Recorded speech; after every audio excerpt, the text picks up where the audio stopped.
तो अभी आप लोग सोच रहे होंगे कि मैंने हेलमेट क्यों पहना है। This symbolises something for me, जो मैं काफ़ी टाइम से सबको बताना चाह रहा था पर मैंने बताया नहीं, विच इज़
कोई को लाग जाए बेटा। Hello, good evening guys, good evening everyone. हमारे व्लॉग में आपका स्वागत है। आज हम बाहर नहीं जा रहे हैं, मतलब नहीं, गलत बोल दिया। तेरा खोल तेरा क्या लो।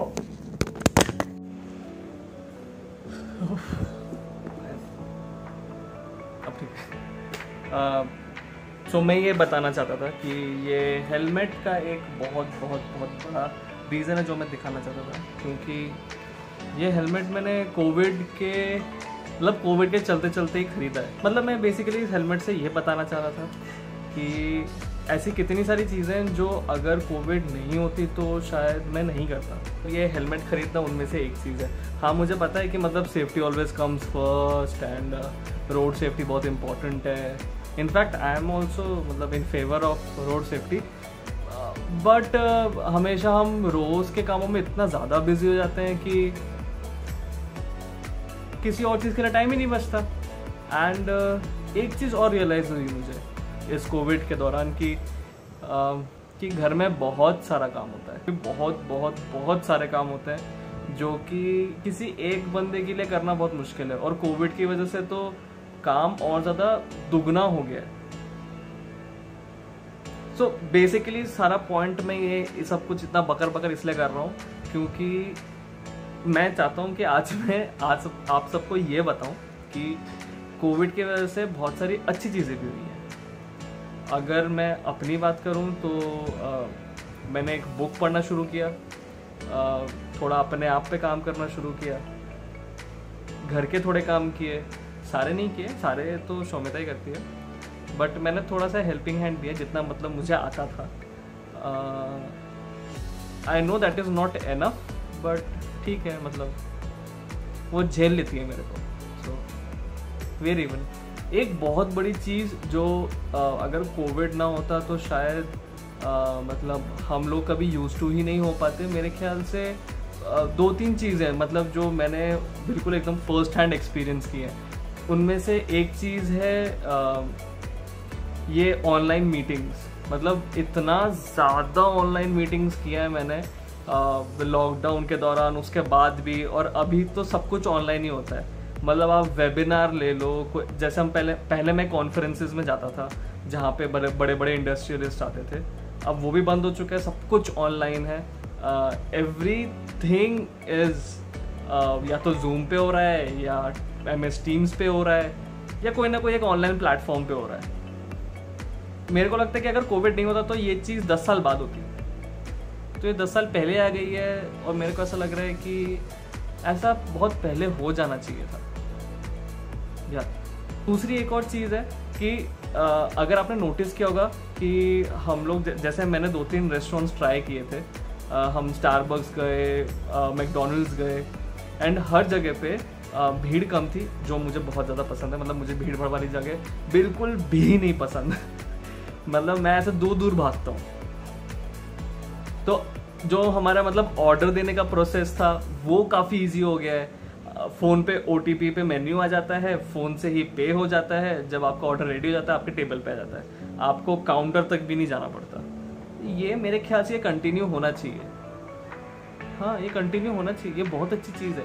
तीसरा एंड मोस्ट इम्पॉर्टेंट थिंग जो मैं शेयर करना चाहता था वो ये है कि इस पूरे सिनारियो में फाइनेंशियली मैं बहुत ज़्यादा स्ट्रेन हो गया था।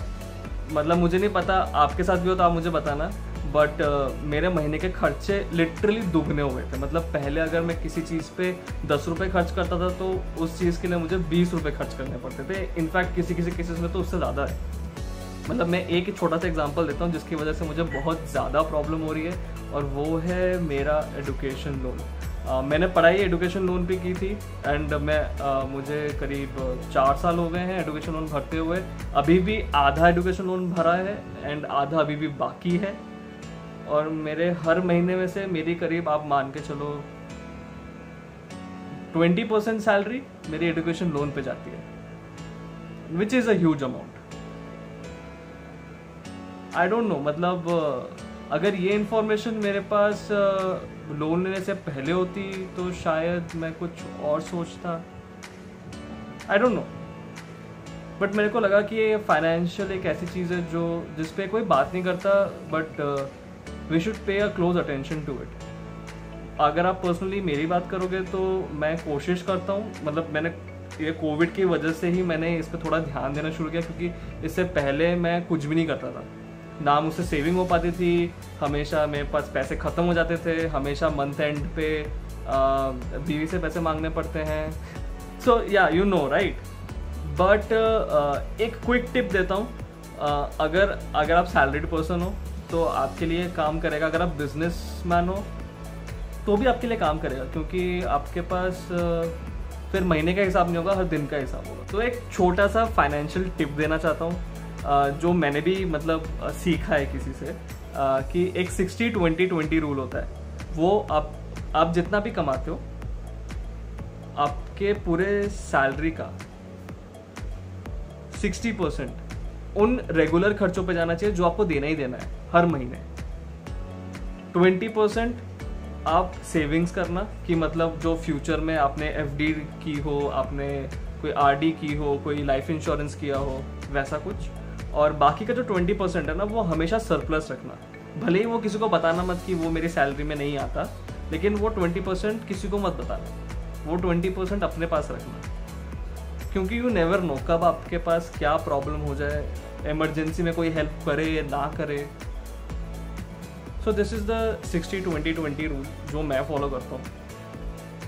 आई थॉट कि आप लोगों को पता लगेगा तो आप भी इसको करोगे।